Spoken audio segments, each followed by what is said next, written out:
안녕하세요, 성산케미TV입니다. 이번 영상에선 HLB가 공시여분과 관련해서 급락할 때가 있었죠. 2월 16일 이때부터 지금까지 HLB가 여러가지 이슈와 걸어온 길라고, 앞으로 항상 제가 차트에서 이 HLB나 HLB 생명과학이나 중요하게 뚫어줘야 될 이 매물대가 하나 큰 게 존재한다고 그랬죠. 이 가격을 뚫어줘야지만이 올라가는데, 이렇게 저런 자리를 뚫어줄 수 있는 근거가 되는 또 이래는 HLB나 HLB 생명에 무슨 일이 있어야 될까, 앞으로 걸어가야 될 길, 이런 거에 관해서 한번 살펴보는 그런 시간 갖도록 하겠습니다. HLB가 2월 16일 날 이렇게 급락을 맞이하게 됐죠. 이렇게 급락을 맞이하게 된 가장 큰 이유가, 이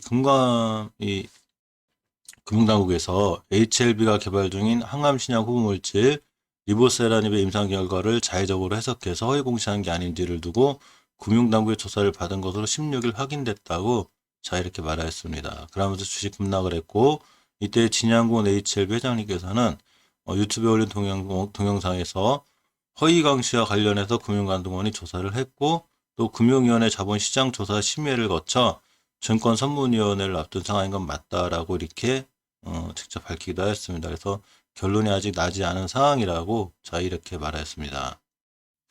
이에 진 회장은 FDA와의 사전 미팅 회의에서 실패라는 단어가, 페일이라는 단어가 있는 건 맞다. 1차 유효성 지표에 도달하지 못했으니 신약 허가 절차를 진행하는 게 적절하지 않다는 내용이라고 말했고요. 사전 미팅은 신약 허가를 결정하는 자리가 아니고 우리와 생각도 다르다고 해명하였습니다. 여기서 말한 페일은 2019년 6월에 이미 밝힌 내용이고, FDA에서 NDA를 위해 자료를 보완하라는 조언도 받았다고 하고요. 다만 이제 팬데믹, 이 코로나19로 인해서 NDA를 위한 보완 서류를 더 확보하지 못했다고 말했습니다. 이게 무슨 얘기인지 가만히 살펴보면 이렇게 되는 거죠. 제가 사실 2019년도에는 유튜브를 하지 않았을 때라 제가 항상 차트를 보면서 HLB나 HLB 생명과학이 추세 우상향을 잘 유지하고 있다고 제가 얘기를 했어요. 그러면서 중요하게 지켜줄 자리를 잘 지켜주고 돌아나가고 있는데, 큰 흐름 자체는 큰 고난이 있지만 어쨌거나 잘 이겨내고 잘 돌아나가고 있었는데, 2019년도 6월 달에 이 기는봉이 뭔가에 대해서 제가 몇 가지 찾다가 이 영상을 찍게 됐는데, 바로 2019년도 6월 달에 이미 한번 밝힌 내용입니다. 그는 여기서 말한 페일은 제가 이미 2019년 6월에 밝힌 내용이고, 이렇게 나와 있죠. 아마 그때 이걸로 인해서 급락을 했던 것 같은데, 이 기사 뉴스가 왜 지금 또 나와가지고 지금 주가가 이렇게 됐는지. 왜냐면 이제 한 번 반영이 된 악재는 사실 두 번, 세 번 자꾸 반복을 하다 보면 더 이상 악재가 아닌데, 2019년도 6월 달이기 때문에 20년 6월, 1년 6개월 정도 지난 다음에 다시 뉴스가 나온 거거든요. 그러면서 다시 한번 이때의 뉴스를 부각시켜서 이제 하락이 된 거죠.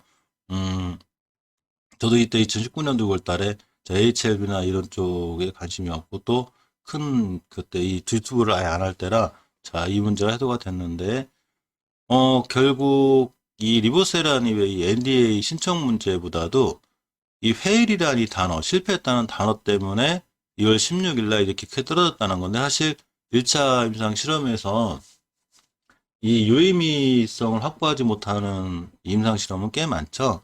근데 그거를 페일이라는 표현을 썼다고 해서 이제 금융당국에서 이거를 이제 문제 삼은 건, 이 임상 성공이라는 이 단어를 썼기 때문에 이제 그렇다는 건데, 이게 임상 성공이라는 단어를 제가 언제 썼는지 한번 확인해야 될 필요가 있을 것 같아요. 그래서 이 역사를 알아야, 이 해석어른 역사를 알아야 앞으로 주가가 어떻게 중요한 자리를 뚫을 수 있는지 알기 때문에 한번 더 살펴보도록 하겠습니다.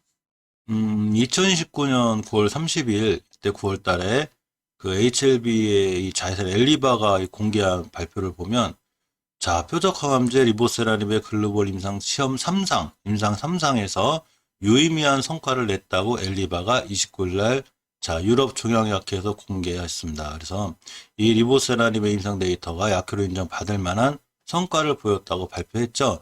이게 2019년 9월 이 얘기예요. 그래서 이 회사가 미국 식품의약과 FDA와 식약 안정성과 유효성에 대한 평가를 거쳐 시판 허가를 진행할 예정이라고 2019년 9월 달에 발표를 하였습니다.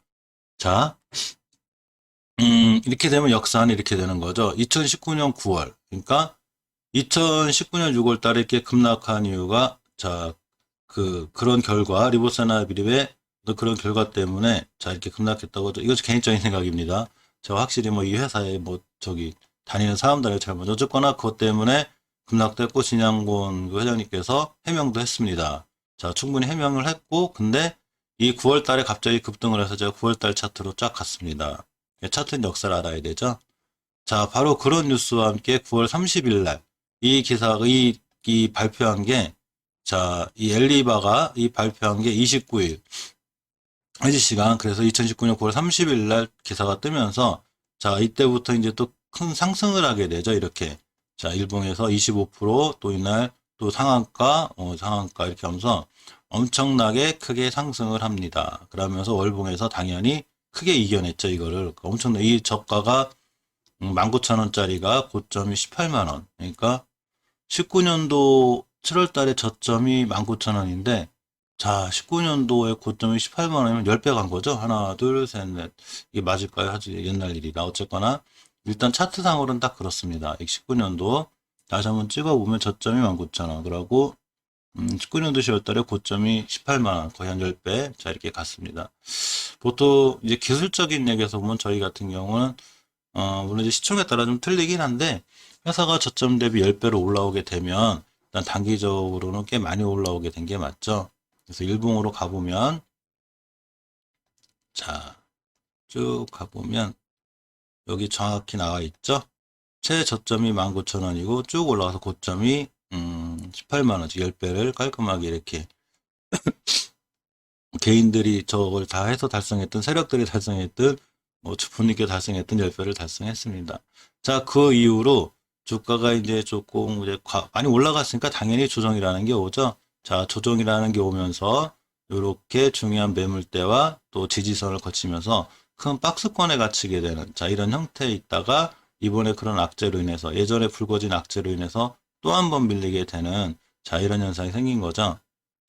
자, 그리고 시간이 흘러서, 자, 20년 12월 30일 HLB 생명과학이 파이로티닙의 유효성 및 안전성에 대한 제3상 임상 시험에 돌입한다고 발표했습니다. 23일 HLB 생명과학 공시를 통해서 식약처로부터 이런 파이로티닙의 변이성 비소폐암 제3상 임상 시험 계획을 승인받았다고 공시를 했습니다. 그래서 이번엔 HLB 생명과학의 12월 30일의 차트를 볼 건데요. 자, 12월 30일이 29, 30 이날인데 큰 반응이 없죠. 큰 변화가 없고, 자, 아무런 주가 영향이 없었습니다. 자, 어쨌건 2월 16일 날 이런 악재가 터지면서 이제 회사에 대한, 자, 회사가 주주들을 위해서 이제 발빠른 대응을 하기 시작하죠. 자, 바로 진양고 원장님께서는 유튜브 영상을 올렸죠. 영상에서 당시 1차 지표인 OS, 전체 생존기간에서 통계적 유의성을 확보하지 못해서 신약 허가 신청이 지연되거나 어려워질 수 있다고 얘기를 하였습니다. 그래서 그 후에 최종 데이터를 집계해보니 통계적 유의성을 확보하지 못했을 뿐 결과가 탁월해 신약 허가 신청이 가능할 수 있다는 의견을 받았다고 설명했습니다. 여기서 잘 보셔야 될 거는 통계적 유의성을 확보하지는 못했을 뿐이지만 결과가 좋기 때문에 신약 허가 신청이 가능할 수 있다는 의견을 받았다고 그랬죠. 자, 미국 식품의약품 FDA에서 리보세라닙의 임상시험 결과에 대해 부정적으로 평가했다는 일각의 지적과 관련해서는 이 신약 허가 신청, 즉 NDA 전에 이 사전 미팅 이런 걸 하는 것 같아요. 그래서 이 사전 미팅에서 단지 나온 얘기일 뿐이라고 이렇게 일축했죠. 그래서 그러면서 이 사전 미팅이라는 게 임상 실험을 성공했는 실패는 이런 걸 결정짓는 자리가 아니라 이런 미팅을 함으로써, 자, 이런 이 NDA 이 신청 전에 충분히 이제 약품에 대해 설명하고 이렇게 하는, 자, 이런 미팅 시간이 있다고 이렇게, 자, 영상에서 발표를 하였습니다. 또한 무상증자 카드를 꺼냈죠. 자, 무상증자 카드를 통해 주가 반등을 도모하고 있습니다. 자, 진양곤 HLB 회장은 신약 개발 과정에서 믿고 기다려주신 주주들에 대한 보상 차원이라고 하였고, 주가 급락에 따른 주주 가치 제고의 목적으로 설명하면서 무상증자를 100% 실행하게 됩니다. 또한 사실관계는 밝혀질 것이고 충분히 설명될 것이며, 또한 당장의 피해가 발생한 주주들에 대해 회사가 배려하는 것이 마땅하다고 강조했습니다. 또 주목할 게 이 추가 부상 증자의 가능성이죠. 진회장을 입장을 통해서 이반 증자로 265억과 235억 원을 사용하게 됐는데 이번 부상 증자 후에도 추가 부상 증자 여력이 충분하다는 그런 입장을 밝혔습니다. 이런 것과 관련해서 갑자기 HLB하고 HLB 생명과학이 급등하게 되죠. 그 악재가 2월 16일 날 이렇게 보시면 이날 2월 16일 날 떴는데 회사에 발빠른 대응이 있었어요. 바로 대응을 빨리 하고 또 진양원 회장님이 적극적인 해명, 그러고 이 기사가 이렇게 보면 19년도 이렇게 6월 달에도 나서 이 해명을 한 두 번째라는 거. 어떤 여러 가지 이로 인해서 이제 급반등을 했고 또 중간에 무상증자 카드를 꺼내면서 굉장히 급하게 올라와 있는 게 현재까지의 상황입니다. 근데 이 투자자, 이 주식 투자를 하는 사람으로서 조금 아쉬운 건 사실 오래 해보신 분은 알 거예요. 무상증자라는 게 결국은 제 수익률을 올려주는 건 아니죠. 주식이 유통량만 2배로 늘어납니다. 단지 이런 무상증자가 이슈가 돼서 사실 주가가 급등을 해요. 이런 현상은 있어요. 그것 때문이라면 다행이긴 한 건데 사실 장기적으로 길게 보면 결국은 무상증자는 그냥 어차피 주식 한 주 더 주고 주가 반토막 내서 시작하는 거니까 똑같은 거죠. 그래서 사실은 그냥 물론 무상증자도 해주는 것도 좋지만 무상증자도 하고 어쩌면 회사 전반적인 노력에 대해서는 고맙고요. 하는 것도 좋지만 어쨌거나 좀 자사주 매입 같은 형태, 그러니까 주가가 떨어지니까 주가 부양을 위해서 시장이 흩어지는 자사주를 매입하게 되면 거꾸로 시장에 흩어져 있는 주식의 희귀성이 생기고 또한 주가를 회사에서 매입해 줌으로써 오히려 신뢰도를 높일 수 있는 이런 자사주 매입 형태가 좀 더 낫지 않았나라고 조심스럽게 한번 의견을 내봅니다. 자, 일단 그럼 리보세라닙은 어떨까요? 이 리보세라닙은 중국에서 수행된 이 리보세라닙, 중국명 아파티닙, 이 리보세라닙이 다수의 세포독성 항암제와 연구 임상 시험 결과 국소진행성 이암 환자에게서 완전간해가 관찰됐다고 10일 밝혔습니다. 이 완전간해라는 게 말 그대로 암세포가 이제 소멸되는 거죠. 굉장히 좋은 결과 발표죠. 리보세라닙은 HLB가 글로벌 권리를 가지고 있는 혈관 내 세포성장 인자 수용체를 타깃으로 하는 표적 항암제죠. 암 조직의 신생 혈관과 암세포의 증식을 억제하고 면역세포를 정상화하는 데 뛰어난 다양한 암중에 대한 범용성이 높은 걸로 알려져 있습니다. 2015년, 그러니까 지금으로부터 6년 전부터 중국에서 위암치료제로 시판된 후에 7년간 1조 원 이상의 매출을 올리고 있습니다. 개인적인 생각이지만 리보세라닙은 진짜인 거죠? 중국에서 위암 치료제로 7년간 1조 원 이상의 매출을 올리고 있다는 게 이 약이 정말 괜찮은 거라는 게 개인적인 판단이죠. 이 리보세라닙이라는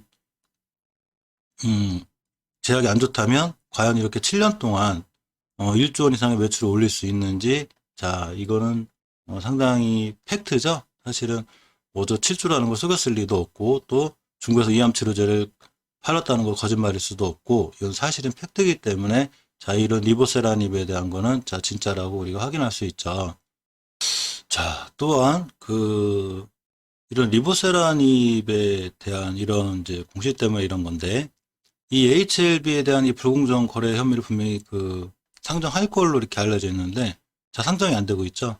불공정 거래 혐의 조사 한 건이 증권 선물의 증선이 재차 상정되지 않은 것으로 알려져 있죠. 그러면서 다양한 관측이 제기되고 있는데 명확치 않은 이유로 논의가 이제 늦어지기 때문에 이제 금융당국이 기존의 포지션을 바꾸는 것이 아니냐고 하는 이런 분석이 있습니다.